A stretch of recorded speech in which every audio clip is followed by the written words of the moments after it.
Pernah saya itu diawambung wong njero warung. Lho nggih. Waktu perjalanan saya insya Allah ke daerah Jogja.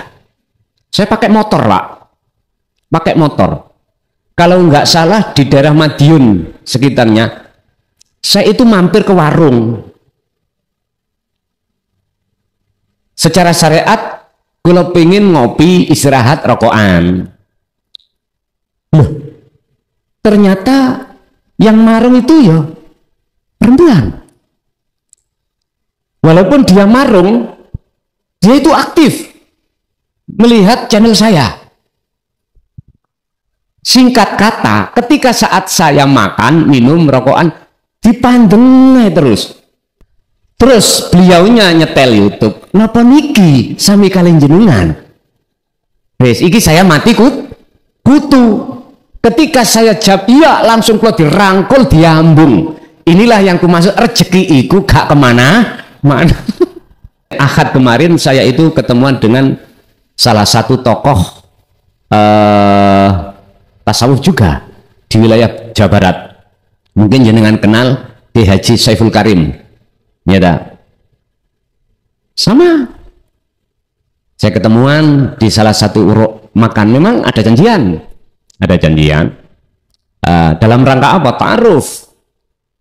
Loh, cara Allah menyapa pada saya berbagai macam. Tidak harus perkara yang bagus. Assalamualaikum warahmatullahi wabarakatuh. Para pemirsa yang dirahmati Allah Subhanahu wa taala, pada kesempatan kali ini kami akan menyajikan sebuah tausiah dari Kiai Haji Mukhlason Rosyid atau Kuson dari Mojokerto. Semoga apa yang disampaikan oleh beliau bisa memberi manfaat bagi kita dan bisa menjadi pencerah perjalanan kita hidup di dunia dan di akhirat kelak. Ketika Allah menghadapkan berbagai persoalan, yang persoalan itu rentan dengan urusan dunia, janganlah dijadikan satu alasan hati kita untuk tidak tawajuh terhadap Allah. Alias ketika tawajuh, janganlah kita menunggu waktu yang senggang. Karena jikalau kita menunggu waktu senggang Bapak Ibu untuk bertawajuh kepada Allah, maka kita akan dilibas oleh masa. Sebab satu hari satu malam terhitung 24 jam. Mayoritas pada umumnya manusia itu menghadapi persoalan yang condong terhadap duniawiyah. Oleh sebab itu, janganlah sekali lagi persoalan sesibuk apapun yang berkenaan dengan urusan-urusan duniawiyah kita jadikan sebagai alasan kita tidak bertawajuh terhadap Allah. Jangan. Makanya mengapa Allah langsung memberikan satu petunjuk terhadap kanjeng Nabi Muhammad di dalam surat Al-Insan, walqur isma rabbika bukratan wa asila. Dan juga langsung petunjuk itu dihadapkan terhadap orang-orang mukmin di dalam surah Al-Ahzab, fasabbihuhu bukratan wa asila. Baik siang maupun malam, dalam satu hari satu malam, gunakanlah hati untuk tawajuh terhadap Allah. Berkenaan dengan hal itu, kita akan membuka makalah 31 dari kitab Hikam. Qala musannifu rahimahullah, la tantazir, ojo nunggu, janganlah kau menunggu faragal qalbi ing kosonge ati min ghairillahi, saking sakliyane Allah. janganlah kau bertawajuh terhadap Allah menunggu kosongnya satu masalah. Jangan.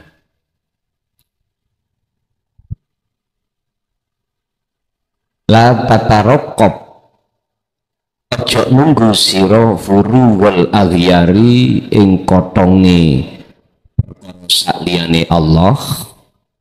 Inna dzalika mongko sak temene mengkono nunggu furu wal aghyar iku yaktauka bisa mutus apa dzalik ka ing sira an wujuhil muraqabati saking ati muraqabah terhadap Allah. Lahu maring Allah fima huwa muqimuka fihi, sebab Allah manggonake, sebab Allah meletakkan masalah yang berkaitan dengan dunia itu semata-mata untuk memberikan waktu kita hati untuk tawajuh. Lah perkara mengapa kita menunggu waktu kosong, waktu senggang untuk tawajuh, sebetulnya itu adalah hembusan nafsu di dalam diri kita untuk menunda. Padahal bukan mungkin waktu nanti, waktu senggang kita akan mau bisa untuk tawajuh pada Allah. Dalam makalah ini supaya kita tidak merugi dari masa ke masa. Yang dikatakan orang muflis atau orang yang merugi adalah orang yang menyia-nyiakan masa, waktu untuk tidak bertawajuh pada Allah. Jenengan sudah dikasih Allah alat dengan mudah untuk tawajuh, yaitu lewat zikir. Menafikan diri keakuan sebagai makhluk dan mengisbatkan keakuan sebagai sang pelaku, yaitu Allah Subhanahu wa Ta'ala. Ini yang terpenting. Ilmu tentang tauhid setinggi apapun, ilmu tentang tasawuf setinggi apapun, itu tidak akan pernah bermanfaat, tak akan pernah ada buahnya jikalau kita sembrono dengan masa untuk tidak bertawajuh. Sebab kuncinya orang sukses adalah awalnya muqaddimah itu cerah, mesti natijahnya itu cerah. Awalnya dia sudah sandarkan kepada Allah, maka akhirnya juga mendapatkan satu kecerahan. Artinya apa? Ketika saat masa demi masa jenengan kali kula hati turun dan mau untuk bertawajuh pada Allah, secara otomatis natijahnya itu tidak mengecewakan terhadap hati jenengan. Nanti bab masalah hal itu ada pembahasan yang khusus antara muqaddimah dan natijah, antara awal dan akhirannya. Cuman kita malam hari ini akan membahas tentang bagaimana masa demi masa itu hati jenengan kalih kula ini tidak tergolong hati yang merugi di mata Allah. Al-makna utawi maknanya, maksudnya makalah di atas iku idza fa'alta tatkalane agawe sira ibadatan ing satu ibadah kasolati seperti solat, ya falatan tadir, mongko ojo nunggu sira faragha qalbika ing kotonge ati ira min ghairillahi ta'ala, saking liyane Allah ta'ala. Ketika jenengan melakukan ibadah apapun, contoh sholat, jangan menunggu Anda tawajuh kepada Allah iki pada kesempatan yang di dalam hati jenengan tidak ada selain Allah. Jangan. Artinya apa? walaupun di dalam waktu sholat jenengan belum bisa tawajuh, belum bisa khusyuk, lakukan. Untuk tawajuh jenengan datang Allah pada Allah. Caranya bagaimana? Allah sudah memberikan petunjuk di dalam surah Al-Baqarah ayat 238. Bagaimana caranya? Waqumu lillahi qanitin, jenengan bisa melakukan sholat dengan qanitin khusyuk. Apa? Di depan Allah katakan yo khafidu ala sholawah was sholatil wusta. Jagalah sholat 5 waktu itu ay al maktubah as sholawah. Yang kedua was sholatil wusta, sholat yang ada kaitannya dengan tawajuh, sholat yang ada kaitannya dengan hati. Kalau sholawah 5 waktu itu kaitannya dengan jasmani, tapi wassolatil wusta ada kaitannya dengan rohani. Bikinlah ketika saat sholat 5 waktu juga sholat wusta, atau saya katakan tawajuhlah hati kepada Allah. Dengan begitu waqumu lillahi qanitin, baru kekhusyuan di dalam sholat itu akan terjawab. Petunjuk untuk bisa melakukan sholat wusta sudah Allah kasihkan terhadap kita. Kuncinya ada di zikir. Sudah Pak, tinggal kita mau praktek ngelaksanakake atau mboten atau tidak. Fa inna dzalika mongko sak temene mengkono nunggu kotonge ati iku yu akhiru qalbaka, iku yu akhiru bakal apa mecat utawa ngilangake qalbaka ing ati sira anil muraqabati saking makom muraqabah. Sebab jikalau kita menunggu waktu kosong untuk bertawajuh pada Allah, maka makom muraqabah itu sering hilang. Napa muraqabah itu Pak?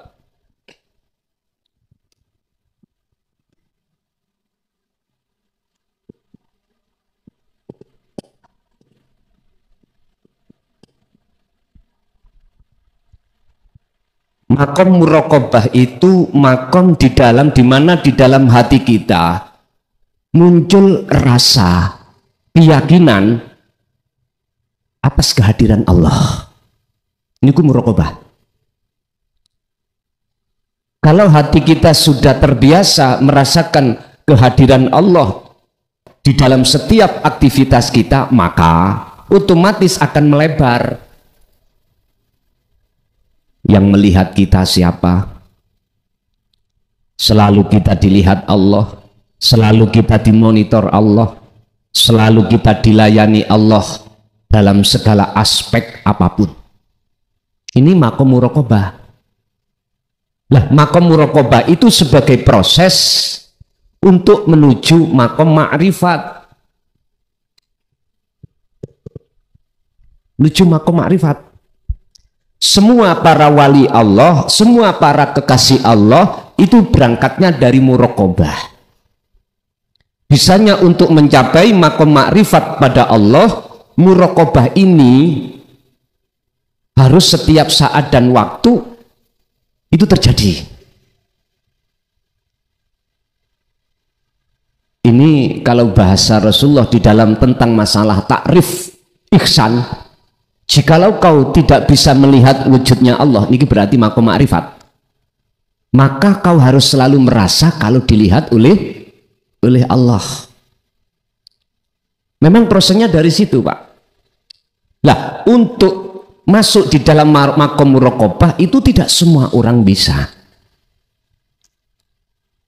Sebab apa? Sebab banyak manusia, hati manusia yang tidak mau ketika saat risalah Rasulullah di jalur tauhid itu disampaikan. Sebab jalur tauhid ini beliau hanya membahas tentang Allah, tidak membahas selain daripadanya.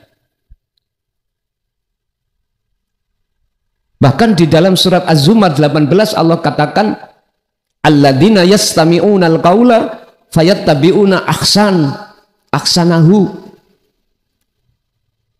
Mereka yang Allah pilih untuk bisa masuk di dalam maqam muraqabah adalah orang-orang yang tidak hanya mendengarkan dan menerima sekaligus meyakini atas kebenaran di dalam ilmu untuk mengesahkan Allah, akan tetapi beliau fayattabi'una ahsanahu, beliau juga mengikuti petunjuk di situ.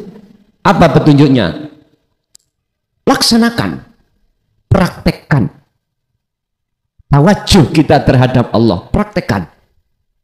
Makanya kuncinya itu di dzikir. Dzikir yang kami maksud di sini adalah kesadaran dalam hati bahwasanya segala hal apapun sebagai isim fa'il, sebagai sang pelaku, sebagai sang yang berperan hanyalah Allah. Ketika hati sudah merasakan kebenaran itu, berarti jenengan sudah ada di maqam muraqabah. Tidak cukup Pak untuk menuju masuk di dalam alam muraqabah kita hanya berzikir sir, nggak cukup. Kita membaca sholawat yang ribuan, nggak cukup. Harus disertai hati ini dengan zikir sirul asrar. Niki kunci. Sebab mohon maaf, siapapun kita ketika saat mewadifahkan, mengistiqomahkan, memperbanyak zikir di luar yang kumaksud, endingnya itu jenengan akan menghadapi satu alam yang spektakuler, yang orang lain tidak mengerti alam itu, jenengan akan mengerti alam itu. Itulah yang kusebut sebagai alam mukasyafah, alam di mana jenengan dibukakan pintu kegaibannya makhluk. Niki. Dan ini bukan tujuan si salik. Ketika suluk menuju wusul datang Allah pada Allah, bukan itu tujuannya. Makanya harus dibekali zikir yang bila suwarin wa ismin wa kalamin wa lafdin. Itulah maksudnya zikir sirul asrar yang muncul dari tauhid la ilaha illa anta, supaya bisa sampai la ilaha illa ana. Ma'rifat sudah. Bon.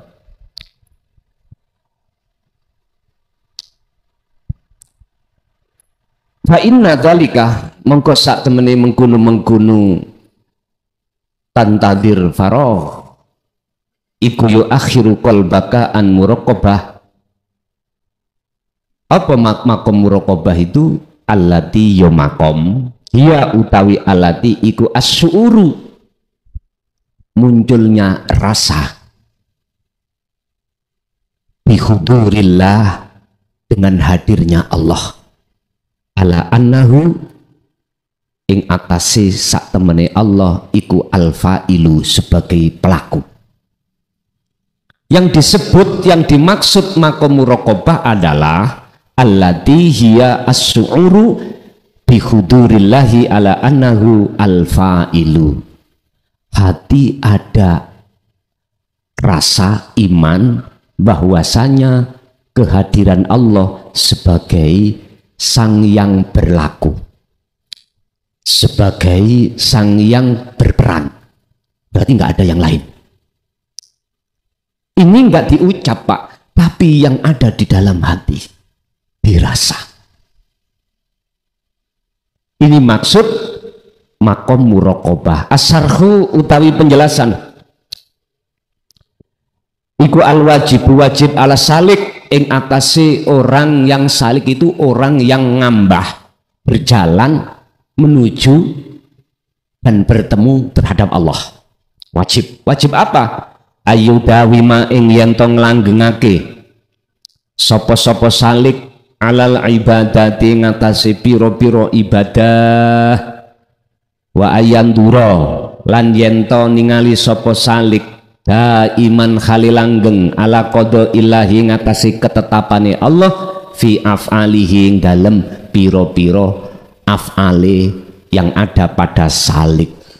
Wajib bagi salik al ibadati iki tawajuh, artinya menghadapkan diri kepada Allah dengan melihat lewat semua qada dan qadarnya Allah yang ada pada diri kita. Artinya, apa ketetapan Allah dan keputusan Allah yang kita sebut sebagai takdir setiap saat dan waktu yang berbentuk sebuah masalah yang dihadapkan kita, wajib bagi si salik untuk ibadat. Apa maksudnya ibadah? Tawajuh, memandang hanya terhadap Allahnya sebagai sang yang pelaku. Laksana gini Pak, spidol ini Pak, laksana kita. Spidol ini laksana kita. Spidol akan bisa dibuat nulis tergantung siapa. Ada nggak yang menuliskan? Yang menuliskan laksana Allah. Spidol ini laksana makhluk, artinya apa?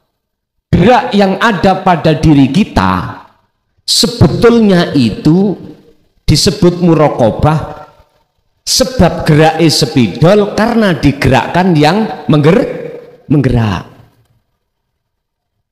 Kalau di muraqabah ini masih ada dua, ada yang menggerakkan, ada seolah-olah yang digerakkan. Inilah hukum antara syariat dengan hakikat.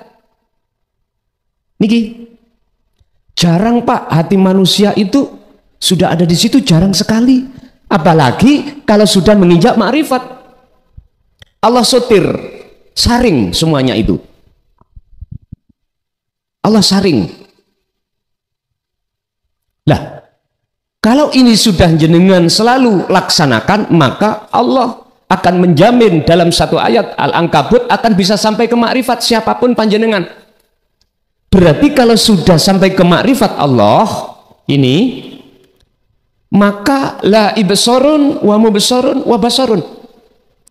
Nggak ada sebutan spidol, nggak ada sebutan yang menggerakkan spidol, sudah nggak ada. Artinya apa?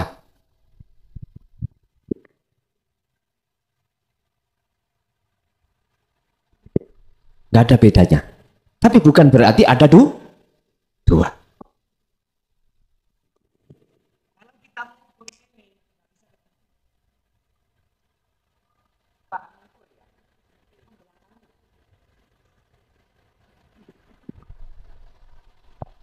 Kalau sudah tidak ada sebutan, maka itu disebut makrifat Allah secara batiniah. Lah makrifat Allah secara dohiriyah, jadi tidak ada bedanya mengucap spidol dengan Allah, tidak ada bedanya. Tapi dulu.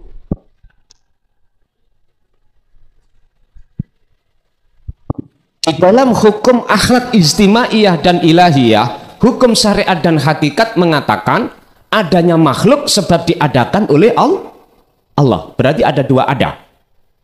Oke, ini sah bagi makom yang ada di muraqabah. Tapi bagi makom yang sudah di makrifat, mboten sah.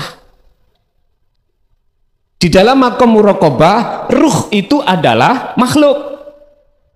Allah itu adalah khalik. Paham ya? Tapi kalau dikatakan sudah betul-betul di makom makrifat, nggak ada bedanya. Mengapa nggak ada bedanya? Karena keduanya nggak ada. Artinya nggak ada sebutan sudah. Udah Pak, mpun bingung-bingung. Saya yakin dengan mengatasnamakan demi Allah. Jikalau jenengan nanti kalau sudah dimajdud, ditarik Allah di makrifat, apa yang kukatakan ini tadi, jenengan langsung dong dalam hati jenengan. Mpun khawatir jenengan. Kita di muraqabah itu laksana anak kecil Pak. Ketika anak kecil mempunyai keinginan terhadap orang tuanya, Pak belikan saya sepeda motor. Nah belum waktunya. Orang tua pasti menolak, sekalipun orang tua sudah punya uang. Karena perhitungan orang tua, ini nanti kalau kuberikan sepeda, dia akan kecelakaan bahaya. Nggak mungkin. Menunggu waktunya nanti. Makanya kita udah nggak usah mikir pusing-pusing dengan keterangan tadi, jangan dibikin pusing. Udah cukup bagi kita untuk melatih diri untuk bermuraqabah itu, pun dengan cara apapun jenengan monggo. Yang jelas, miturut makalah ini laksanakanlah tawajuh supaya bisa masuk ke alam ke makom muraqabah. Jangan menunggu kotongi waktu, senggangi waktu, jangan. Untuk melatih diri, monggo jenengan bawa tasbih. Untuk selalu hati mengucap Allah, menyebut nama Allah dalam hati. Enggak apa-apa, ini proses. Atau ada Pak, hitungan yang digital itu ya? Ada. Tapi tetap bisanya masuk ke alam muraqabah. Maka muraqabah kuncinya jenengan harus memfungsikan dzikir sirul asrar baru saged. Nek boten mohal miturut teori. Wala yang bagilan ora sayukjo. Opo ayat ta'atharo yento mempengaruhi bima kelawan opo ya ja'alu kang dadekake opo ma asalika ing salik sakan kelawan mamang wamu awikon lan ngalang-ngalangi li ibadatihi maring ibadahe si salik. Nggak pantes Pak, perkara apa yang Allah hadapkan terhadap kita sebagai si salik ketika saat beribadah hati kita ada kemamangan, ya, hati kita ada satu keraguan. Sebab jikalau itu ada satu kemamangan atau keraguan, maka justru itu akan menghalangi hati kita untuk tawajuh pada Allah. Ngapunten, kadang-kadang kita juga dihadapkan satu keadaan yang seperti ini, sehingga pada saat ibadah secara fisik yang kita lakukan, akhirnya hati ini lupa terhadap Allah. Itulah bentuk yang dimaksud sakan. Sebetulnya segala aktivitas ibadah apapun, baik murni atau tidak murni yang Allah hadapkan, bukan maksud Allah itu untuk mempengaruhi hati kita. Enggak. Aslinya Allah menghadapkan ibadah yang model apapun, itu sebetulnya untuk mempermudah si salik masuk dalam muraqabah pada Allah, untuk tawajuh pada Allah. Karena apa? Karena segala ibadah baik murni maupun tidak murni, Allah ya di situ. Yang nggak murni kita kerja, Allah di situ. Ibu masak di dapur, Allahnya di situ. Mengapa kebanyakan itu sebagai ta'thirat dunya, pengaruh atau perkara yang bisa menghalangi hati kita pada Allah? Itu mah bisikan nafsu di dalam diri kita aja. Allah tidak akan pernah sebetulnya menghadapkan ibadah apapun tujuannya untuk menghalangi hati supaya tidak tawajuh pada Allah. Enggak. Tergantung kita mensikapinya. Kalau jenengan estu betul-betul sudah memegang kunci tali langsung pada Allah yaitu dzikir, tak mungkin Pak. Kalau ini sampai fungsikan, boten mungkin hati panjenengan bisa dipengaruhi oleh keadaan. Nggak mungkin. Karena di dalam keadaan pun ada Allah. Ingat, fi kulli mukawwanat khafiyun hayyun wa huwa wujudullah. Di dalam setiap makhluk, keadaan ini makhluk, disebut keadaan itu makhluk. Khafiyun, di situ ada sesuatu yang samar. Itulah hidup. Wa huwa, siapa hidup itu? Itulah wujudullah. Bagaimana mungkin Allah bisa ditutupi oleh makhluk? Namun Gusti Allah itu di luar, di dalam, di kiri, di kanan, di atas, di bawah makhluk. Artinya tidak ada satupun celah sedikit pun masa atau makhluk kecuali dipenuhi oleh Allah. Sampai Allah katakan, wa nahnu aqrabu ilaihi min hablil warid. Aku itu lebih dekat daripada urat nadi. Lah ini kuncinya kembali kepada zikir. Idza kunta tatkalane ana sira fil ghadati ing dalam waktu falatan tadir as-sibah fil ghadati ing dalam waktu siang, falatan tadir mongko aja nunggu sira as-sabaha ing waktu esuk. Wa idza kunta fis sabah, ketika datangnya waktu pagi, ya falatan tadir al-masa, jangan menunggu waktu sore. Konteksnya apa? Kita tidak mau bertawajuh. Waktu pagi datang, bertawajuhlah, jangan menunggu waktu siang. Siang datang, tawajuhlah, jangan menunggu waktu sore. Namanya kholwat, tawajuh itu Pak. Mohon maaf, miturut makalah ini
kesempatan masa-masa mudamu, wasihati masa sehatmu, wal kuwati masa kuatmu, wal ghina masa kecukupanmu. Dibuat apa? Limuwajahatis sayhu khoti, untuk menghadapi masa-masa tua, wal marodi masa sakit, wadokfi masa lemah, wal fikri masa miskin. Artinya Pak, bukan masa muda umur, bukan masa ghina kecukupan dunia, bukan masa yang dimaksud sehat jasmani, bukan masa kekuatan kita masih muda, bukan. Maksudnya apa? Kalau masa tua, kalau masa sehat jasmani dan lain sebagainya itu kan syariati.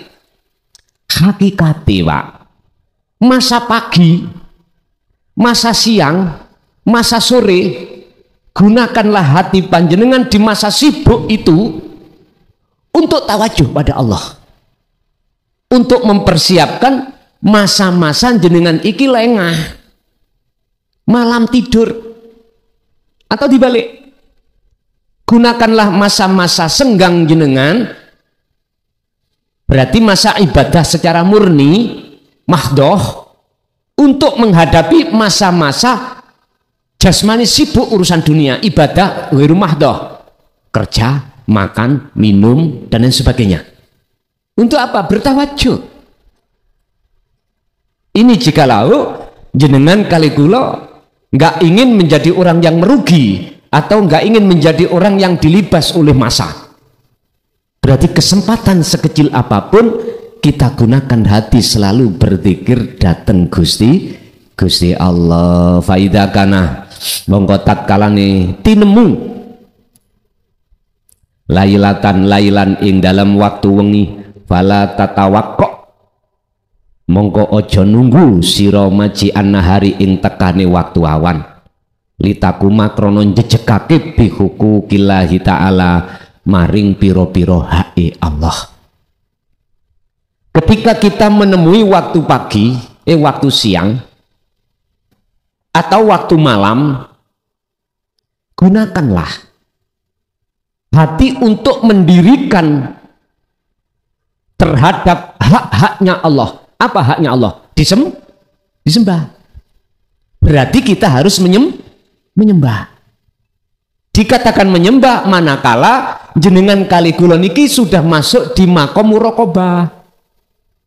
Awalnya kesempurnaan daripada nyembah kalau sudah masuk di alam makrifat. Sebetulnya umat Islam itu Pak, wonten makom am tinggal selangkah ke muraqabah. Tinggal selangkah. Jenengan yang sudah muraqabah tinggal selangkah ke makom makrifat. Mestinya gitu. Berhubung ilmu tentang penjabaran ini terkesan disembunyikan, maka kita sebagai umat susah untuk mencari jalan yang mudah. Makanya di dalam kitab awal kan saya kasih judul Thariqatus Sirri ila Ma'rifatillah. Jalan mudah Anda untuk bisa sampai makrifat pada Allah. Ini. Sekarang dikembalikan pada kita mau berangkat atau tidak. Hatta tahfadhu sehingga njogo sahawatika ing biro-biro sahawatika ing biro-biro syahwat iro. Artinya Gusti Allah dengan sendirinya nanti akan menjaga kelestarian, kesucian hati jenengan dari pengaruhi hawa nafsu. Niku kalau mau. Dan ini bisa dibuktikan, dipraktekkan Pak. Ilmu itu mestinya harus bisa dibuktikan atas apa yang dimaksud.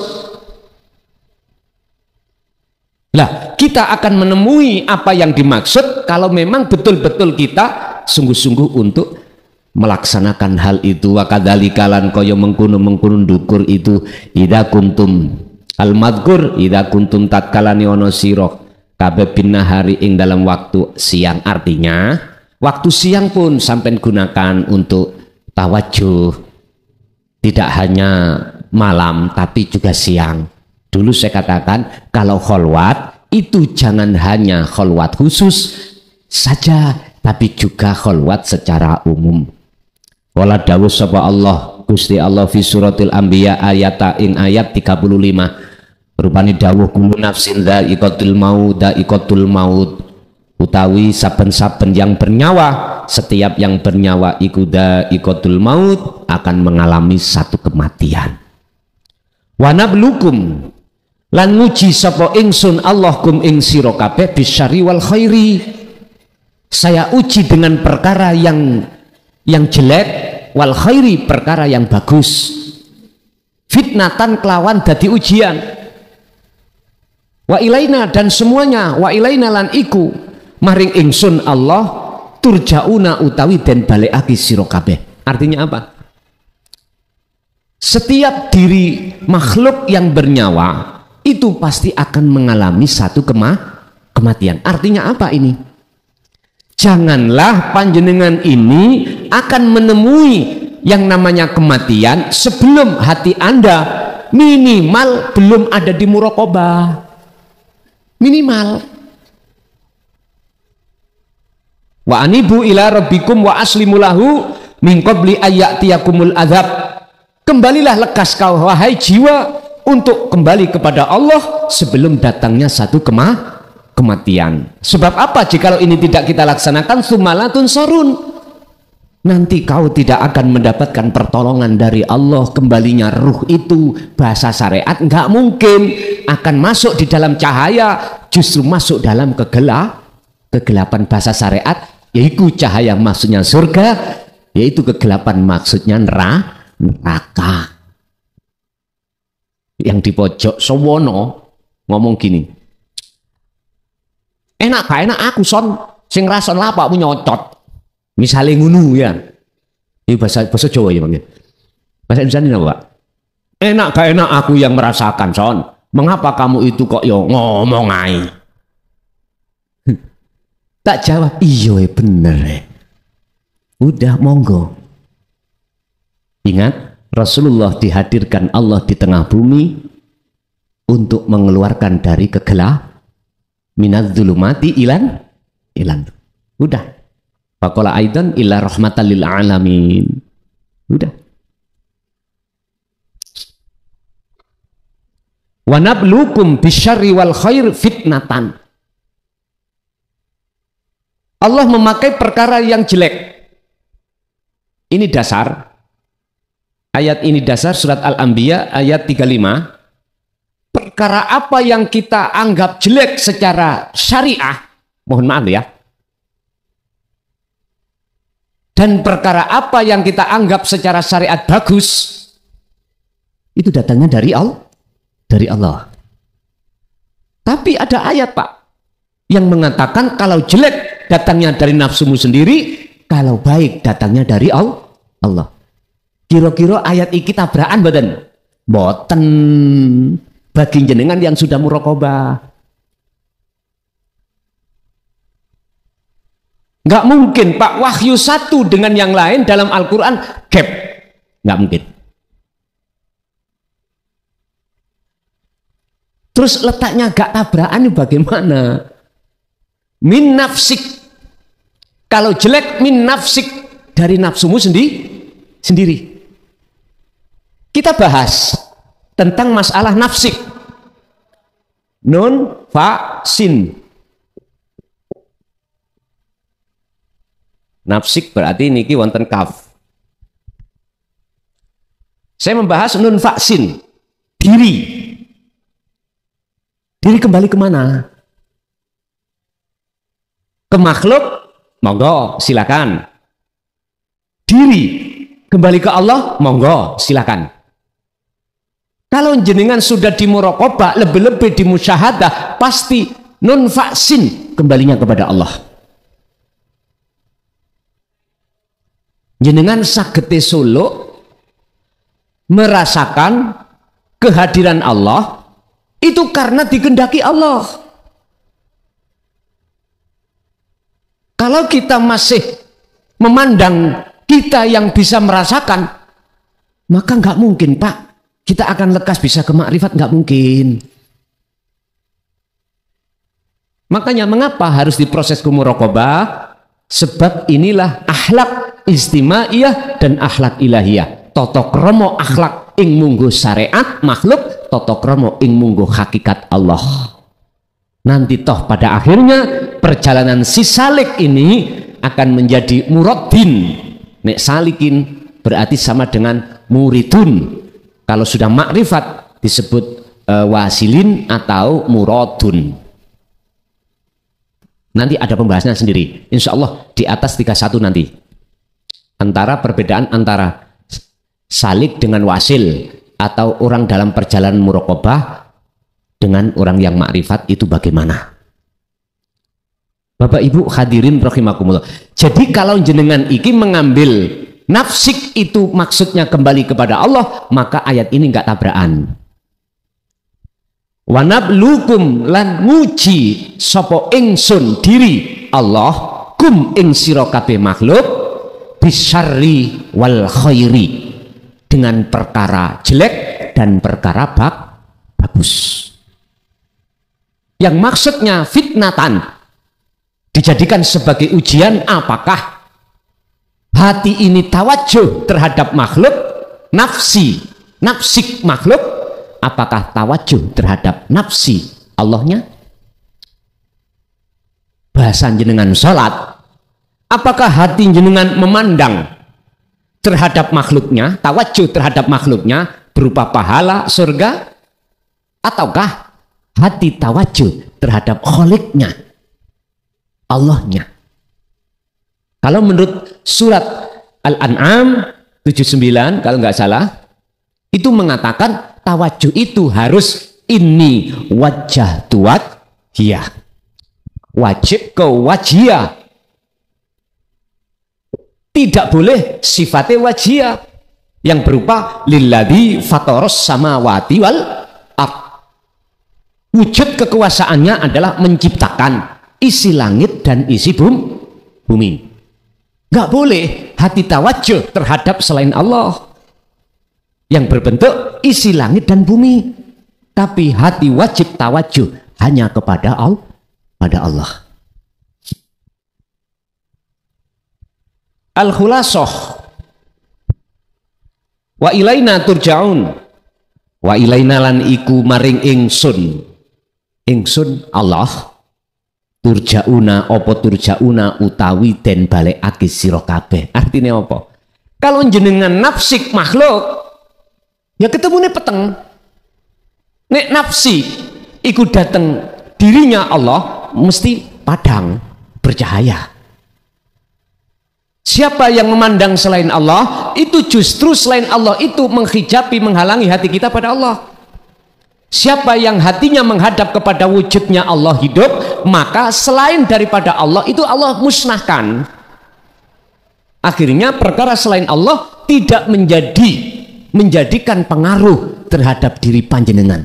Datang Allah pada Allah. Laksana asinnya air di lautan tidak menjadikan ikan itu dagingnya terasa asin. Padahal setiap saat dan waktu tidak pisah dengan air asin. Apa sebab? Karena ikannya hidup. Hati jenengan kalau memang sudah hidup, dikatakan hati yang hidup, maka kebiari dunia tidak akan pernah bisa mempengaruhi hati jenengan pada Allah. Itu bisanya seperti itu, jenengan kedah daiman ngelanggengake fidzikrikum ing dalam perkara dzikir panjenengan ilallahi ta'ala maring Allah ta'ala. Pun kuncinya ada di situ. Al-khulasatu ringkesan kullu makhlukin utawi saben-saben makhluk iku ja'alan dadekake sapa Allah subhanahu wa ta'ala, dadekake imbahanan ing dadi alat kanggo nguji likol bika maring ati sira ila ayyi syai'in, sehingga ndine perkara taskuru bersyukur kah rupane syukur syahadatu utawi iki iku syukur iku syahadatul makhluk, apakah hati jenengan bersaksi kepada makhluk am syahadatul ahadi atau hati jenengan iki menghadap kepada yang esa. Setiap makhluk apapun Allah jadikan sebagai alat untuk nguji jenengan kali kula ati iki. Sehingga di situ ada pertanyaan, apakah hati jenengan iki menghadap tawajuh terhadap makhluknya ataukah terhadap kholiknya? Makhluk niku tidak hanya yang bernyawa, Pak. Materi tidak bermateri aja, akan tapi juga non materi. Jabatan itu juga makhluk. Kehormatan di tengah masyarakat juga makhluk. Tidak hanya makhluk itu berbentuk benda atau fisik atau bermateri, enggak, non materi juga. Semuanya ini Allah hadapkan terhadap kita, tinggal hati kita bertawajuh kemana. Bersaksi ke siapakah hati kita? Apakah sama yang dimaksud di dalam syariat asyhadu alla ilaha illallah, hanya bersaksi menghadap tawajuh kepada Allah, ataukah selainnya? Jawabannya semua itu tergantung kita di posisi mana. Kalau kita masih di posisi, mohon maaf, golongan ampak siapapun kita, lesan bisa bersahadat sampai ilallah, tapi hati kita masih beriman bersaksi terhadap selain Allah. Oleh sebab itu, biar tidak seperti itu, hati kita masuklah kau dalam pendidikan yang mengarah pada muraqabah. Kalau sudah masuk di dalam muraqabah, tekuni apa amaliyah ibadah yang harus dilakukan untuk bisa sampai ke makrifat. Inilah Pak ringkese makalah ini. Bapak Ibu hadirin jamaah rahimakumullah, untuk bulan depan ini kalau bisa, jadi dari panitia itu kalau nggak keberatan ya, di-share aja lah lewat grup YouTube, grup apa? Di grup itu materinya. Nah, jadi mboten repot-repot jenengan ngopi-ngopi, mungkin di kopi dewi. Nah, yang pasal 1 sampai 30 alhamdulillah sudah saya selesaikan. Insya Allah nanti akan dikirim oleh Abah terhadap grup, nanti di print piyambak. Tapi ngeten, nanti pasti saya taskhehkan lagi Pak. Taskhehkan lagi, tidak cukup saya menaskhehkan terhadap ahlinya, akan tapi juga secara nasional akan saya taskhehkan terhadap Menkumham, biar nanti bisa dikonsumsi, dipahami oleh semua umat. Sebab gini Pak, jenengan kalau masuk di dalam matan kitab hikam itu susah sampai memahami, karena bahasa terjemahnya itu lebih banyak memakai bahasa sanepan. Nah, kami akan menerjemahkan dengan bahasa yang paling sederhana dan mudah dipaham. Jadi tapi tetap nanti akan kami taskheh kembali, saya koreksikan terhadap Menkumham di Jakarta nanti dapat izin apa ndak. Lah jenengan purun ngeprint dulu, monggo sampean pintu sampean kumpulkan. Nanti aku yakin tidak akan keluar dari maksud materi yang nantinya kita dapatkan izin dari Jakarta, mekaten. Oke Bapak Ibu hadirin jamaah rahimakumullah, itulah materi tentang masalah jangan menunggu kekosongan waktu dalam hal bertawajuh pada Allah. Gunakanlah serepot-repot jasmania kita terhadap masalah, gunakanlah waktu-waktu itu semampu jenengan untuk bertawajuh terhadap Allah. Oke, kita masuk pada sesi tanya jawab, dimulai dari Bapak terlebih dahulu, nanti Ibu berikutnya. Assalamualaikum warahmatullahi wabarakatuh. Dumateng Mbah Yai Klason kula badhe nderek tanglet. Sebelum menuju ke pertanyaan, saya mau bercerita yang mana saya alami pertama di bulan Ramadan kemarin, sekitar pertengahan Ramadan. Ketika saya diajak ngernet oleh teman saya untuk mengambil pikapan atau barang di pergudangan Yoso Wilangun Perme, itu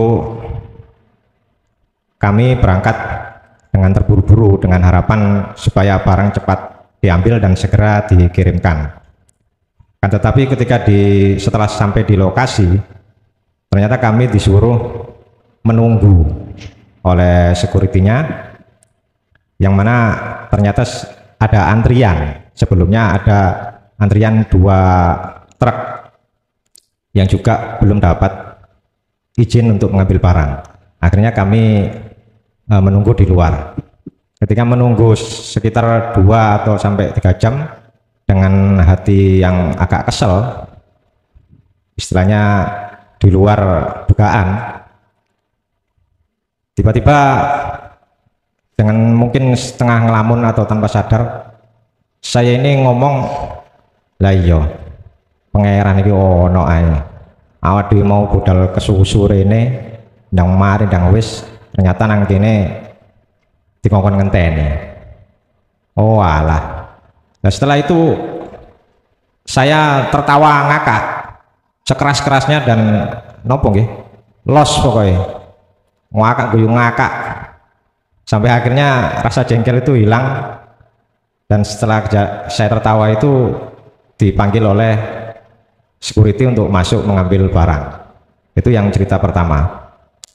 Cerita yang kedua, sekitar 2 bulan yang lalu, masih dalam hal yang sama, pengambilan barang, namun di lokasi rumah nggih ngapunten Mbak Yai, pegawai ini ku estri-estri di amit sewu nun sewu katokan cekak.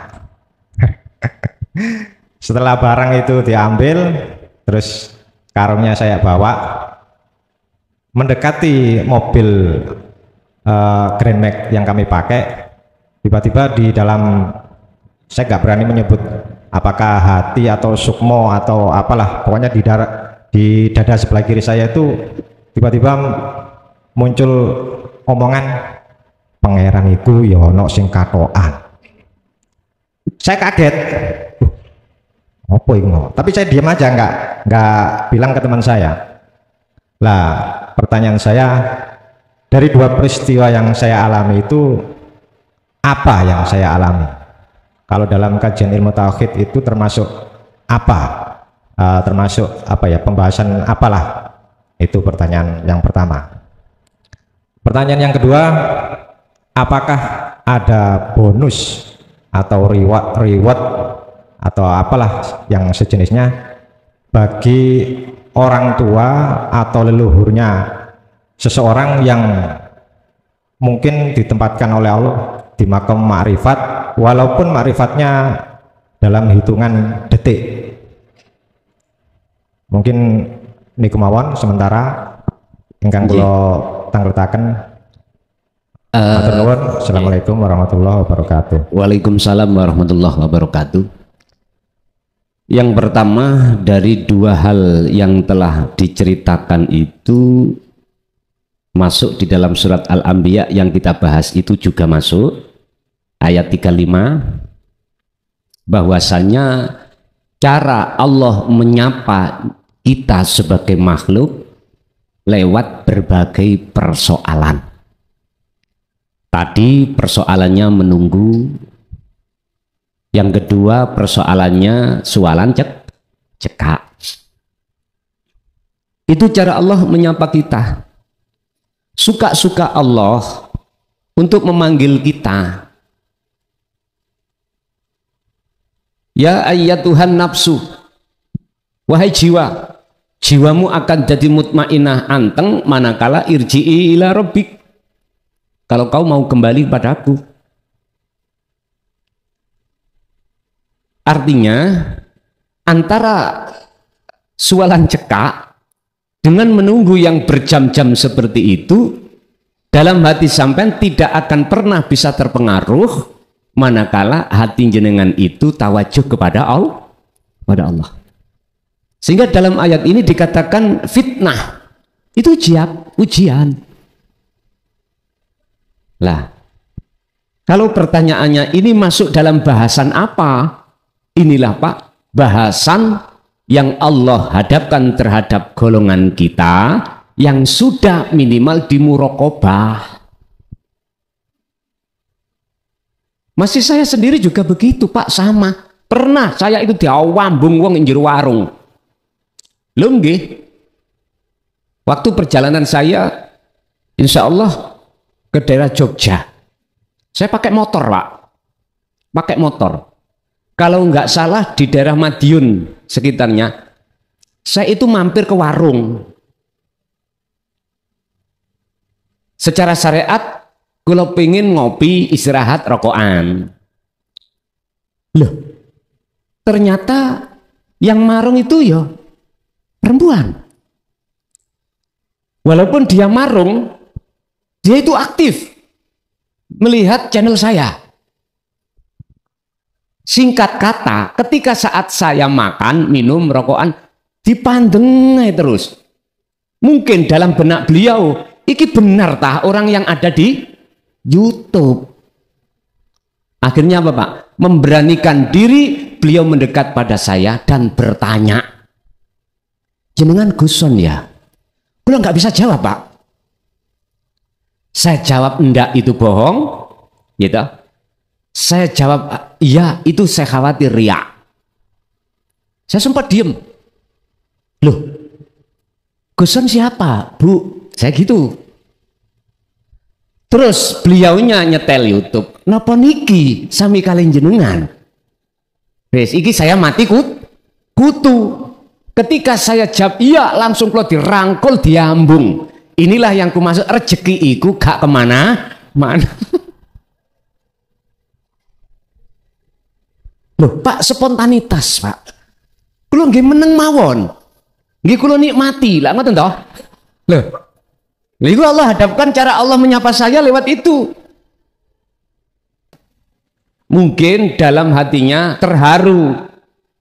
Belum pernah ketemu, tapi hatinya condong terhadap materi di konten saya.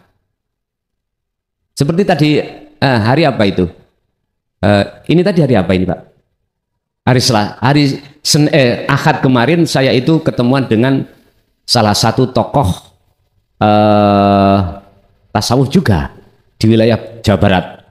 Mungkin jenengan kenal Ki Haji Saiful Karim. Ya dah. Sama. Saya ketemuan di salah satu makan. Memang ada janjian. Ada janjian. Dalam rangka apa? Ta'aruf. Loh, cara Allah menyapa pada saya berbagai macam. Tidak harus perkara yang bagus, tapi juga perkara yang jelek miturut syariate. Contohnya kalau diambungi kan syariate kan salah.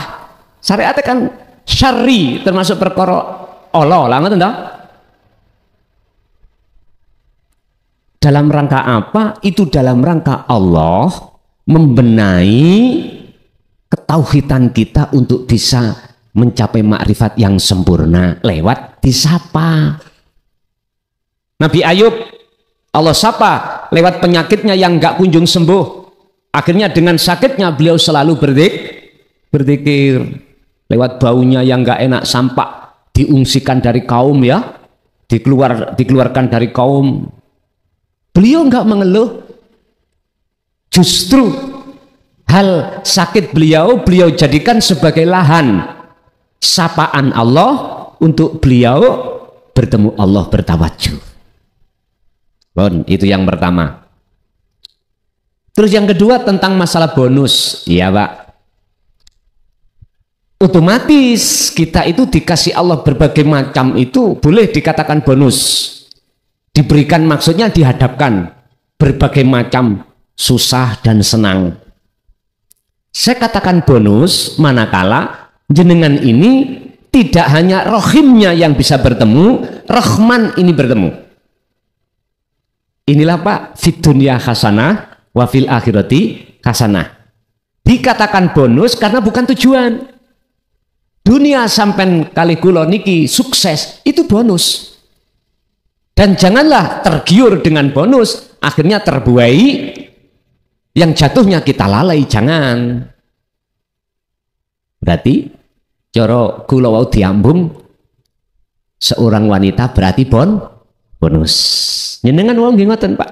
Dihadapkan Allah, wanita yang bercelana pendek itu juga bonus. Mengatakan sekilas info. Lanjut.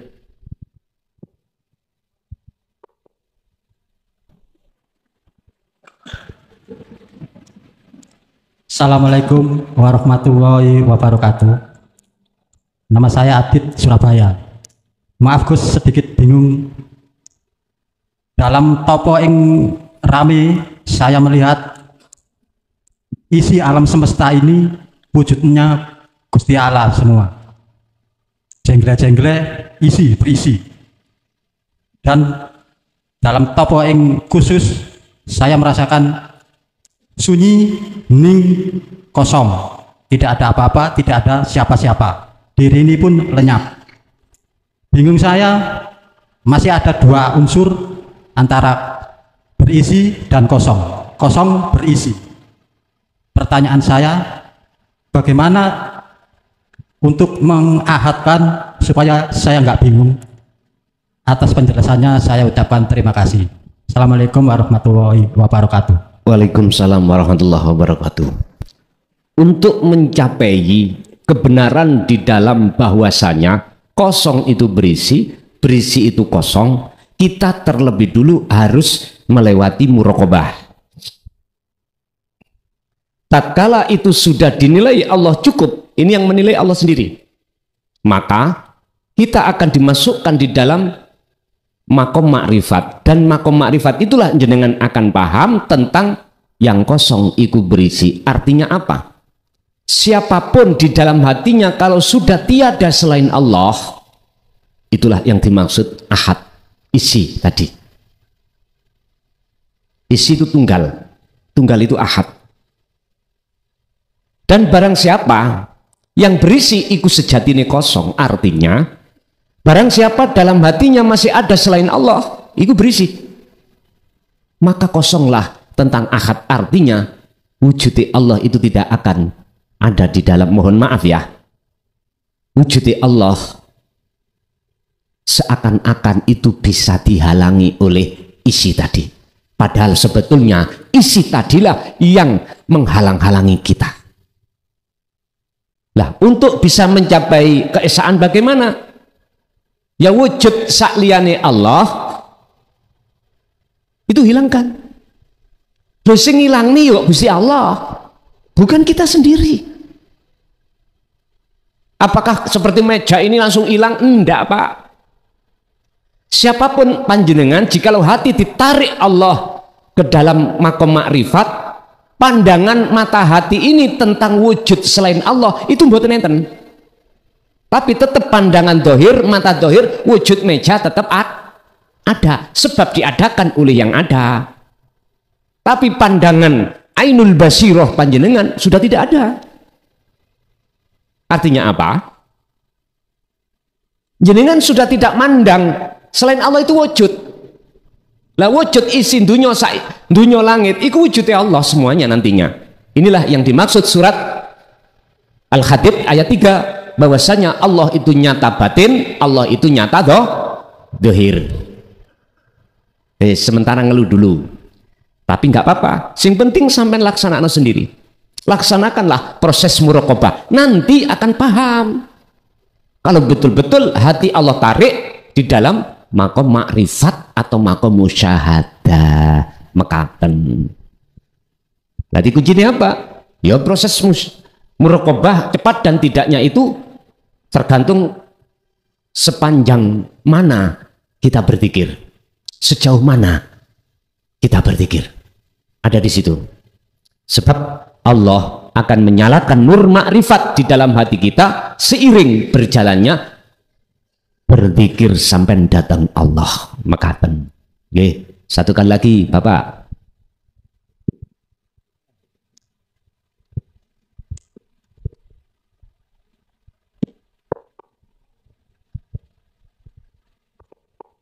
Assalamualaikum warahmatullahi wabarakatuh.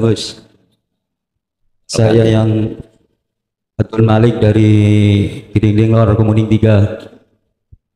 Saya yang dipertanyakan Agak dikeraskan Pak ya. ya. Saya udah 3 tahun ikut YouTube sampean. Saya yang dipertanyakan, saya duduk di tajalli, saya tidur, saya jam 1 sudah biasa tangi, karena saya yang dipertanyakan duduk di tajalli tidur, saya tidur, ana Tuhan 3 kali, saya kaget tangi. Ini satu. Yang kedua, yang pertanyaan, saya dikir Allah yang menggerakkan jam 1 gak salah. Itu tengah-tengah itu ada ini anak Tuhan. Terus yang ketiga yang bertanyakan, saya kalau dikir rasa itu kok ujuk-ujuk cewek kadang ngeri-guyu nangis. Minta maaf ya Gus. Udah cukup sekian. Assalamualaikum warahmatullahi wabarakatuh. Waalaikumsalam warahmatullahi wabarakatuh. Baik ketika jenengan tidur atau terjaga menjelang tidur, tatkala jenengan mendengarkan satu kalimah, yang kalimah mengatakan ana rabbuka, aku Tuhanmu, ini jenengan harus waspada.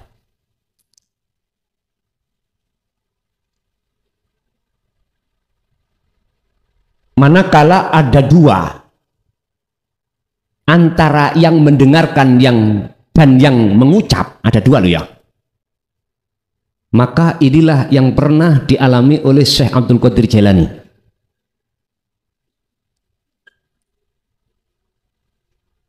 Berarti ini enggak asli. Tapi jikalau mengatakan ana rabbuka, antara yang mendengar dan berucap itu tunggal, maka ini yang asli. Artinya apa? Gini Pak, bagaimana mungkin makhluk yang tidak wujud itu bisa melihat yang wujud? Kita secara akal saja nggak ketemu Pak. Apa mungkin perkara yang tidak wujud itu bisa melihat yang wujud? Nggak mungkin. Atau gini, al-kaunu zulmatun, itu sifat kita. Makhluk itu sifatnya peteng, gelap. Zulmah ai la maujudatun, tidak wujud. Bagaimana mungkin kita yang buta akhirnya gelap bisa mengatakan orang lain itu buta atau tidak? Mungkinkah?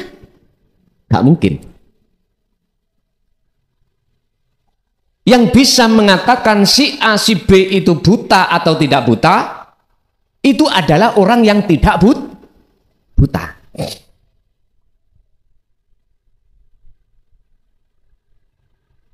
Nah terus mana yang dikatakan ma'rifatullah, sudah sampai dan bertemu Allah? Takrifnya bagaimana? Gini Pak, asal muasal kita makhluk itu tidak ada. Olehnya ada sebab diadakan oleh yang ada. Berarti kita nggak punya hak untuk ada. Jikalau jenengan ingin tahu sebetulnya yang ada, kembalilah ke asal kita. Tidak ada. Nah, ketika sudah tidak ada selain Allah di dalam diri Anda, maka disitulah akan nyata yang ada. Berarti yang melihat dan yang dilihat itu yang ada sendiri. Mboten bingung nggih? Lah proses untuk ke situ itu tadi muraqabah dulu. Belajarlah untuk tidak ngaku-ngaku apa yang ada pada diri kita tentang af'al, tentang apapun, jangan diakui.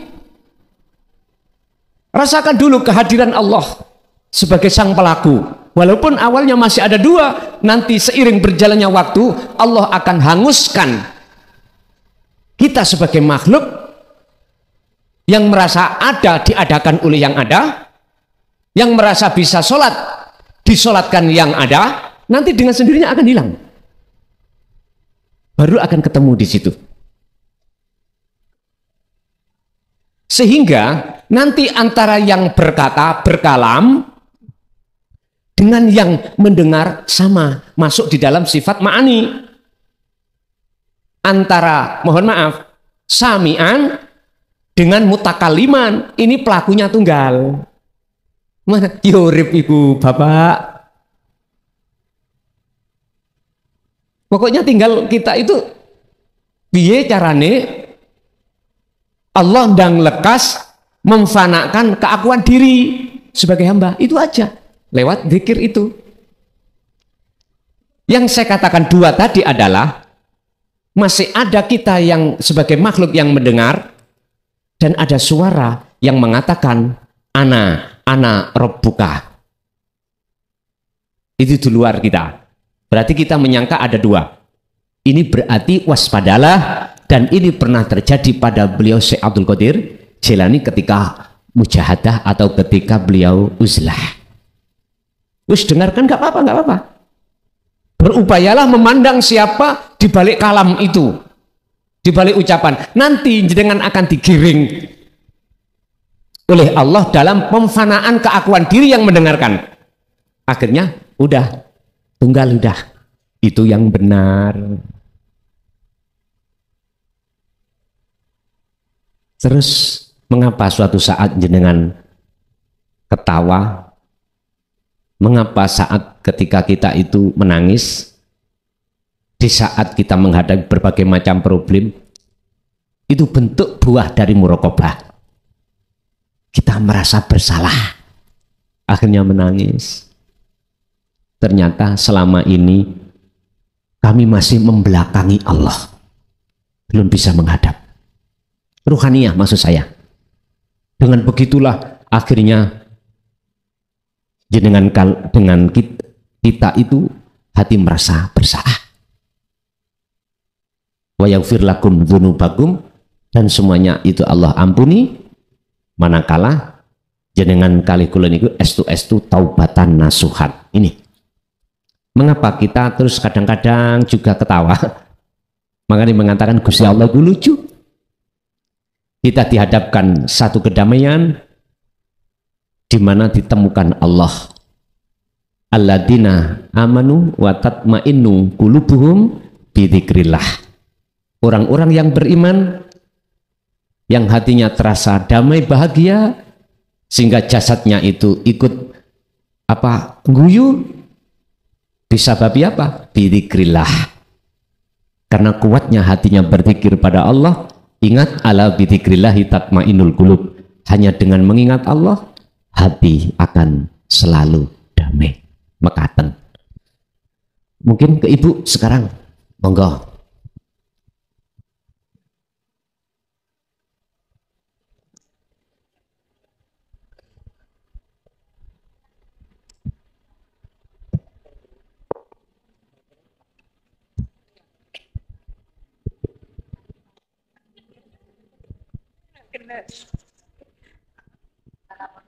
Assalamualaikum warahmatullahi wabarakatuh. Waalaikumsalam warahmatullahi wabarakatuh. Izin bertanya Gus, dari beberapa penjelasan sebelum-sebelumnya itu kan di pengajian ini disebutkan bahwa semuanya itu Allah, dan di pengajian malam ini jenengan menyebutkan bahwa jangan berniat untuk menyelesaikan suatu masalah, tapi dahulukanlah bertemu hati, lalu urusan dunia akan mengalir. Yang ingin saya tanyakan, jika semuanya sudah Jika semuanya sudah diurus Allah, semuanya itu Allah, dan mendahulukan bertemu hati, apakah kita sebagai makhluk tetap perlu untuk berdoa dan melaksanakan zikir atau amalan yang mustajabah sebagai bentuk lemahnya kita sebagai makhluk? Yang kedua, mohon dijelaskan kembali Gus terkait bagaimana Allah menyapa kita meskipun dalam hal yang tidak elok dalam syariat.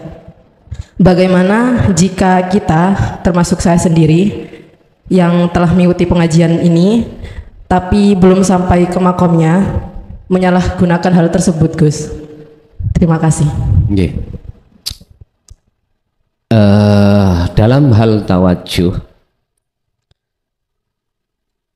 orang ketika saat sudah Allah taruh di muraqabah, secara keilmuan paham, tapi belum tentu dikatakan faham secara praktek, manakala kita belum betul-betul praktek. Kita dapatnya adalah satu kefahaman, ma'rifatul ilmi. Kita masih di tahap ma'rifat ilmu. Lah, jikalau kita masih di posisi muraqabah, makrifat ilmu, mengerti semua itu Allah, apakah kita perlu ibadah yang secara syar'i, ataukah berdoa secara syar'i? Mohon maaf, selama, mohon dicatat, selama jasad ini masih Allah taruh di dunia, secara syar'i wajib bagi kita untuk menjaga akhlak istimaiyah. Tapi lebih wajib lagi jenengan menjaga akhlak ilahiyah di tengah-tengah akhlak istimaiyah. Sebab, mohon maaf, sebetulnya Allah memberikan jalan yang termudah bagi kita untuk bertemu Allah bermacam-macam. Banyak jalan menuju Roma. Kalau kita mengacu pada konsep materi malam hari ini, konsep lo ya, manfaatkan fasilitas yang Allah hadapkan terhadap kita, manfaatkan. Tapi bukan berarti saya akan menyalahkan bagi jenengan yang tidak menjaga akhlak istimaiyah secara kafah di dalam hukum syariat. Enggak. Karena apa? Karena setiap kali Allah mempermudah dengan bentuk memberikan jalan berbagai macam ibadah, itu ada macam dua, murni dan tidak murni. Ketemu berapa Pak? Saya menyalahkan orang lain yang dalam rangka mendekat dan bertemu Allah lewat jalan yang tidak sama dengan saya. Ketemu berapa saya menyalahkan? Sebab jikalau aku menyalahkan orang yang tidak sama berjalannya, jalan menuju dan bertemu terhadap saya, sama halnya saya menyalahkan pada Allah, gitu loh. Hukum wajib tadi saya hantamkan terhadap diri saya sendiri. Urusan hukum wajib jenengan hantamkan terhadap jenengan, monggo. Bagi saya wajib hukumnya akhlak ilahiyah seirama dengan akhlak istimaiyah. Tapi bukan berarti saya menyalahkan orang-orang yang berakhlak istimaiyah itu tidak sempurna, alias bertemu Allah hanya di dalam kondisi selain ibadah murni. Bukan berarti saya menyalahkan, enggak.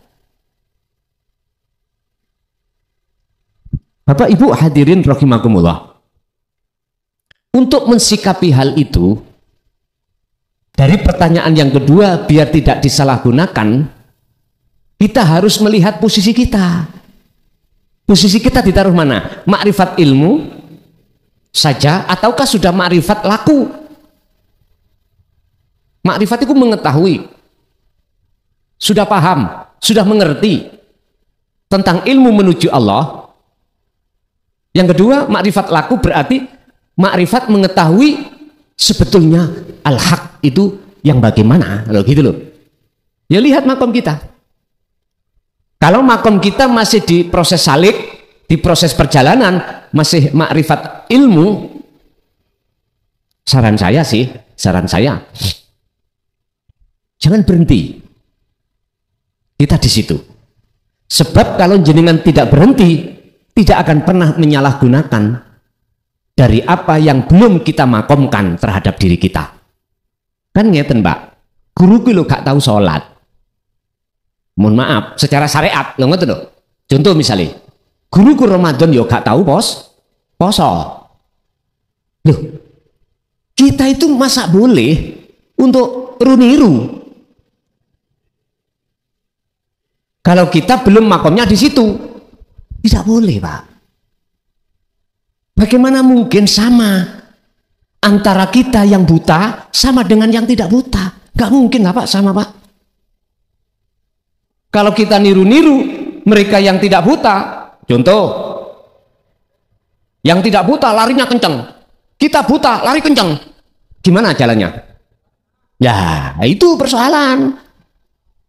Yang terpenting bagaimana cara kita untuk sampai di situ, loh gitu loh.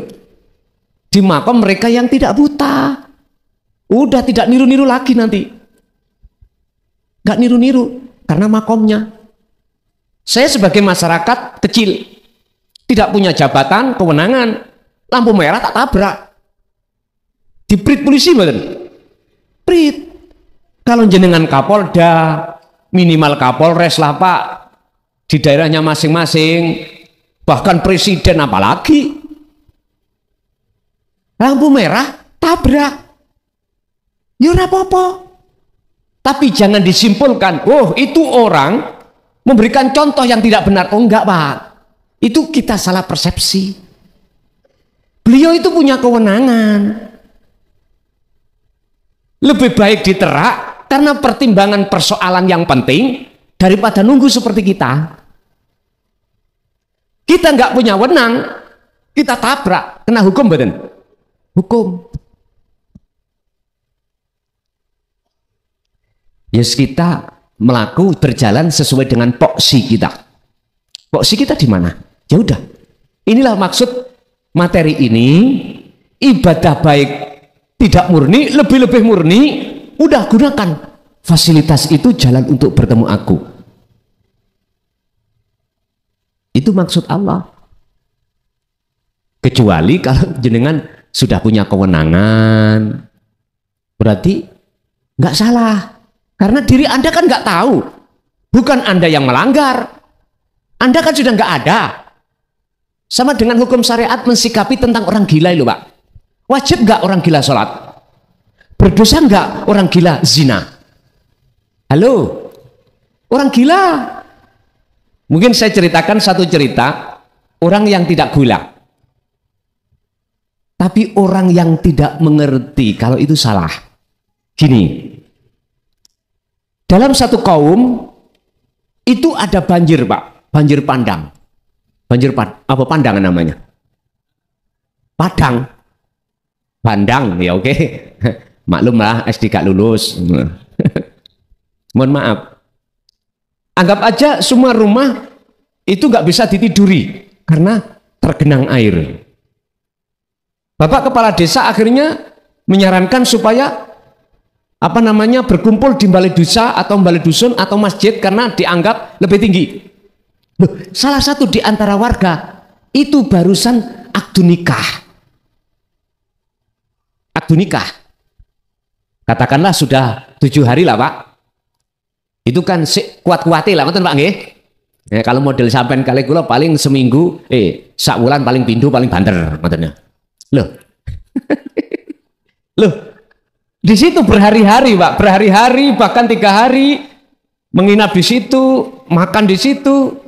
Suatu saat bilang sama istrinya, yang nanti malam jam 12 malam, tolong kamu ada di bawah jidor. Tahu jidor ya? Beduk gitu, Pak. Jam 12 malam. Nggih, Kang Mas. Loh, delala pas jamnya, istrinya ketiduran di tempat lain. Lah, di bawah jidor itu ditempati orang lain. Anggapnya si suami itu istrinya. Tapi ketika saat dipakai, mohon maaf, yes, dianggap istrinya gitu. Terus habis itu subuh, Pak, WA istrinya, yang bagaimana di malam? Mohon maaf ya, Mas, saya lupa nggak tidur di bawah jidor. Lah kaget, Pak. Loh, bisa menghukumi? Nggak bisa.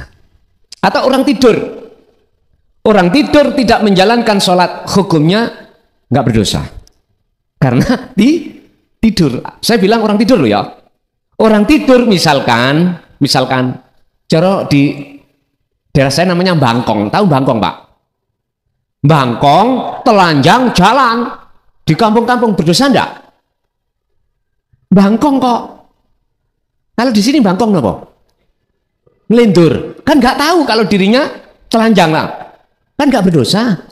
Kecuali dia biaklin, akalnya sudah sambung, sadar kembali, barulah di situ hukum wajib terjadi. Paham ya?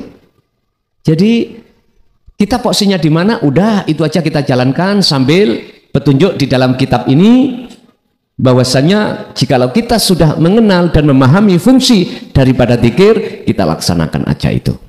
Begitu, Bu. Lanjut, masih ada Ibu?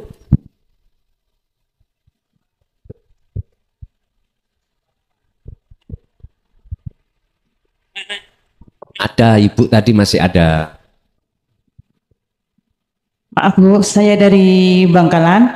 Ada yang saya mau tanyakan. Bagaimanakah yang dimaksud dengan ayat liman kana yarjullaha wal yaumal akhir? Yang saya tanyakan, yang dimaksud dengan wal yaumil akhir itu gimana, Gus? Yang nomor 2, bagaimanakah hati ini supaya nggak gampang lalai pada Allah? Karena di dalam melakukan aktivitas apapun, secara halus nafsu itu selalu membelokkan kepada selain Allah. Hanya gitu, Gus. Ini di dalam surah Al-Ahzab ayat 21 terkait teladannya Rasulullah. Liman kana yarjullaha, seseorang yang dalam hatinya ada satu keinginan bertemu Allah. Ini awal orang yang akan mengikuti dan meneladani kanjeng Nabi. Hati loh, Pak, ini yang kumaksud hati. Liman terhadap orang yarjullaha, yarju yang mempunyai satu keinginan, mengharapkan terhadap Allah atas pertemuan. Ini hanya orang-orang yang hatinya sudah membuka tentang tauhid. Baru. Sebab siapapun kita, sebelum kita bisa menerima tentang hal itu, hati kita itu semuanya kita akan kepinginannya itu untuk mewah dunia. Untuk bertemu, hajat itu adalah selain Allah. Jenengan masuk surga itu selain Allah. Jenengan ingin pahala itu selain Allah. Mohon maaf. Surga, neraka, pahala itu kesebut makhluk. Inilah yang disebut masyiwallah. Jadi selain Allah itu bukan hanya makhluk yang disebut manusia, disebut kehidupan, kenikmatan dunia aja, bukan. Surga, neraka, pahala itu juga makhluk, bidadari juga makhluk. Tapi ayatnya liman kana yarjullaha. Pertama, kedua wal yaumal akhirata. Otomatis nanti kalau jenengan berangkatnya dari keinginan, pasti Allah taruh di dalam maqam muraqabah, Kalau sudah Allah taruh muraqabah, sampai kapan itu urusan Allah. Masuk di alam ma'rifat, disitulah ketemu yang dimaksud wal yaumal akhirata, yaitu alam akhirat. Berarti menurut hakikat alam akhirat gak usah kita menunggu besok dunia ini perang dunia ketiga. Ini kan ning YouTube ya, ning medsos. Sekarang Iran, gitu, terang-terangan diserang oleh Israel sama apa nih, Amerika. Saya membaca dan mendengar di YouTube, Pak. Lah, negara Iran itu nggak tinggal diam, berhubung dia punya potensi untuk menyerang, pasti itu dia serang. Sebab saya yakin di belakang Iran juga ada negara yang besar. Iran yang namanya apa ya, mentalnya itu sudah mental, bukan mental kandang, ada mendukung sekalian. Tambah Iran itu mayoritas itu Syiah lah, Syiah Islam yang beraliran Syiah, mayoritas. Tapi kan Sunni juga ada gitu loh. Artinya dia fanatik betul dengan kejadian Karbala. Fanatik betul itu, Pak. Sehingga ada bulan-bulan yang mereka sucikan. Artinya harus melakukan proses mengenang Karbala. Karbala itu kan kejadian Hasan Hussein, Pak ya. Hasan Hussein dibunuh, dipenggal kepalanya. Jadi mentalnya itu udah mboten kaleng-kaleng. Lah, di sisi lain ada negara besar juga yang mendukung, akhirnya tambah kendel, berarti tambah semangat, ngoten. Ya pasti itu nanti akan dibalas itu. Saya juga tidak ngomong katanya. Ini Israel sudah dibalas, tinggal balas satunya, entah dengan cara bagaimana. Tergantung petunjuk dari intelijennya. Udah belakang tutup kuno apa. Akhirat itu gak usah menunggu itu. Jenengan waktu makan di situ ada alam akhirat. Jenengan sholat di situ ada alam akhirat. Nah, terus potongan ayat yang terakhir wa dzakarallaha katsiran. Untuk bisa jenengan mencapai muraqabah ke musyahadah alam akhirat, jenengan harus wadakaro, artinya zikir.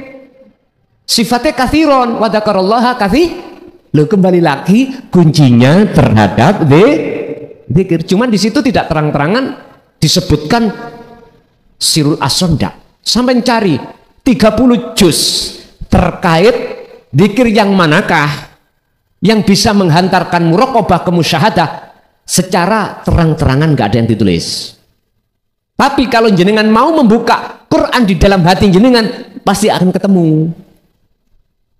Pasti akan ketemu. Wah, itu ngaji gak logis. Logis itu yang kena dibacain. Lah ngeten ya. Nyun sewu. Kalau Anda tidak mengatakan tidak logis, Anda ingin makan dan merasakan buah anggur. Bisakah kau logiskan manisnya rasa anggur dalam dirimu? Gak bisa. Bisakah kau gambarkan rasa manis di dalam anggur? Ya gak bisa. Kau hanya bisa menggambarkan bentuk wujudnya anggur. Tapi kalau sudah masuk ke rasa, gak bisa Anda menggambarkan. Terus ini gak logis, mengapa kau lakukan? Sementara Allah itu tidak bisa kau logiskan. Anda akan bisa sampai pada Allah jikalau kau meninggalkan sistem kelogisan. Lah, sistem logis itu hanyalah sebagai penghantar kefahaman Anda untuk mempermudah bagaimana untuk masuk di luar logis. Loh, di situ loh. Bapak, waktu kita tidur bermimpi. Bisakah kita logiskan? Nggak bisa. Padahal itu fakta. Contoh, jenengan tidur dikejar anjing mau digigit, lari mboten? Pasti jenengan lari. Gak mungkin aku mimpi cokoten. Gak mungkin. Entah kalau jenengan dikejar perempuan lain lagi. Bon, kita dikit-dikit bicara tentang Allah gak logis. Oke, lawang jenengan kali kula, kita itu tiap saat dan waktu dihadapkan perkara gak logis, cuman kita tidak mau mengambilnya. Inna fi dzalika laayatan liqaumi yatafakkarun. Bahwasanya semua apa yang Allah hadapkan itu dibuat bahan tafakur Anda itu untuk mengetahui di luar logis itu. Bapak Ibu hadirin, pertanyaan dari Ibu, maksud daripada ayat surat Al-Ahzab ayat 21, itulah proses-proses calon sampai menjadi kekasih Allah. Yang kedua, bagaimana kita biar tidak mudah lalai terhadap Allah. Jangan jadi makhluk.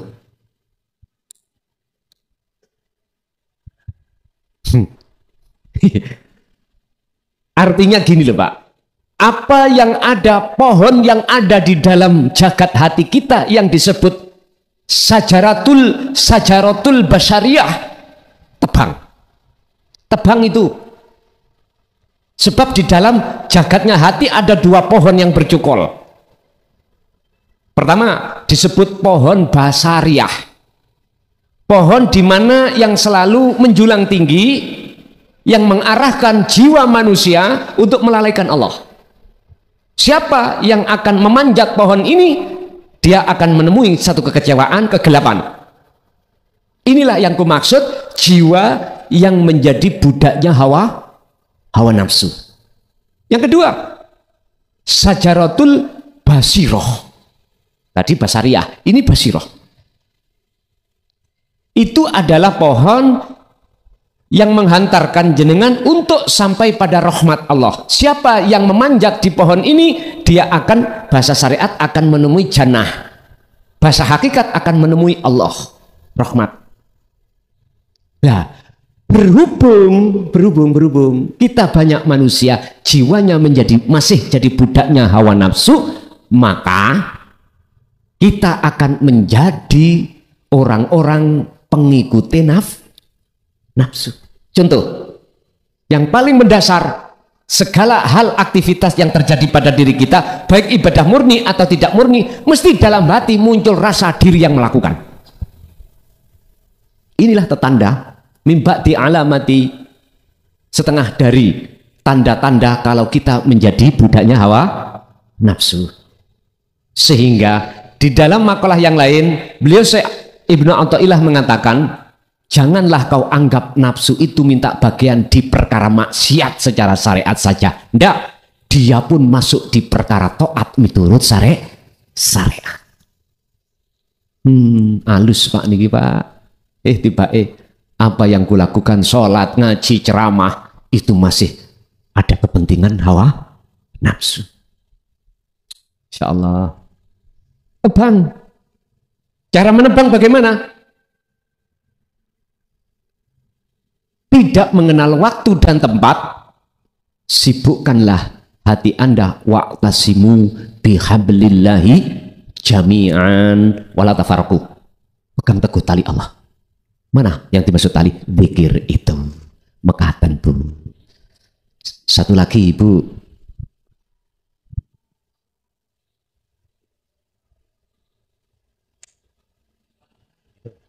Itu yang di depan Ibu ada. Mic-nya tolong. Nah. Sabar Bu, itu masih diambilkan Bu ya.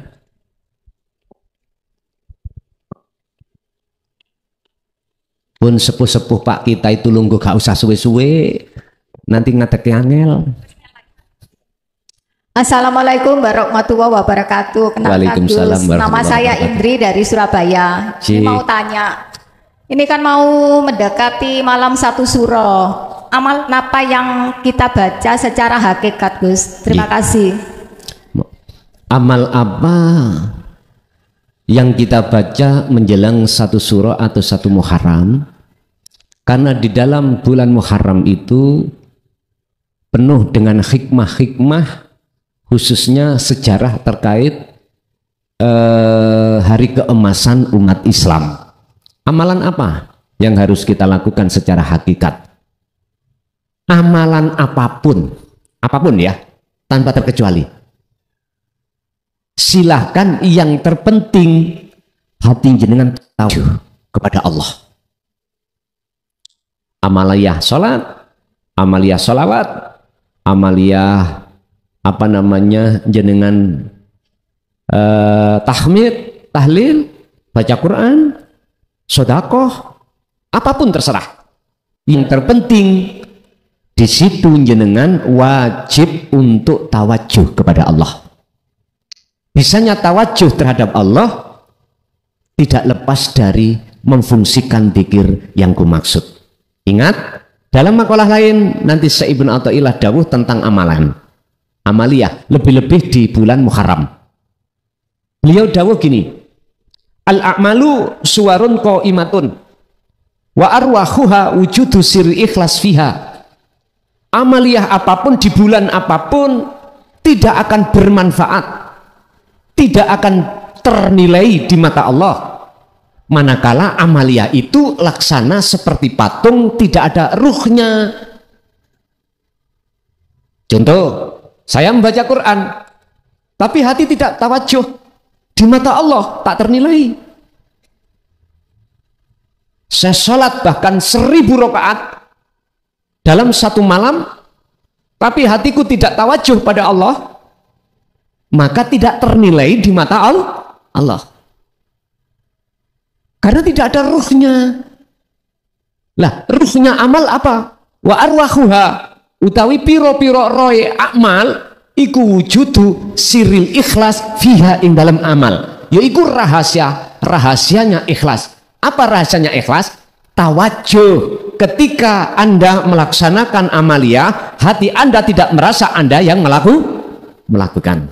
Itulah rohnya amal yang disebut rahasianya ikhlas. Pun mugi-mugi dados ilmu ingkang manfaat barokah fitri wa dunya wal akhirah. Lahumul Fatihah. Alhamdulillahirabbil alamin.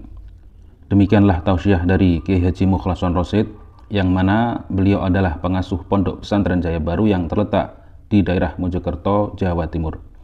Tepatnya yaitu ada di Kecamatan Bangsal, Desa Sumbertebu, Jalan Perjuangan, Gelonggongan.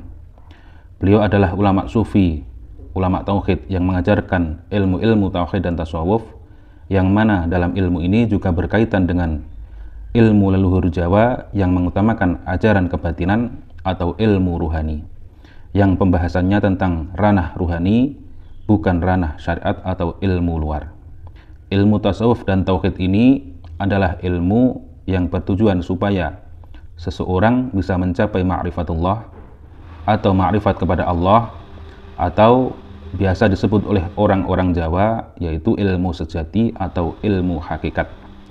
Pada zaman Wali Songo, ilmu ini juga diajarkan oleh Sunan Bonang dan Sunan Kalijaga, yang salah satunya terkenal dengan ajaran Sangkan Paraning Dumadi, yaitu asal-usul manusia dan tujuan hidup manusia yang asalnya dari Allah akan kembali juga kepada Allah Subhanahu wa Ta'ala. Dan ilmu tasawuf tauhid ini mengajarkan supaya manusia tidak tersesat nantinya. Tahu sejatinya diciptakan itu harus bagaimana, dan ketika sudah meninggal harus ke arah mana jalannya. Semoga apa yang disampaikan oleh beliau Al-Mukarram Kiai Haji Mukhlason Rosyid benar-benar bisa memberi penerangan bagi kita yang buta akan pengetahuan dan gelapnya perjalanan untuk menempuh ke jalan Allah Subhanahu wa Ta'ala. Demikian, semoga bermanfaat. Wa'afu minkum. Wassalamualaikum warahmatullahi wabarakatuh.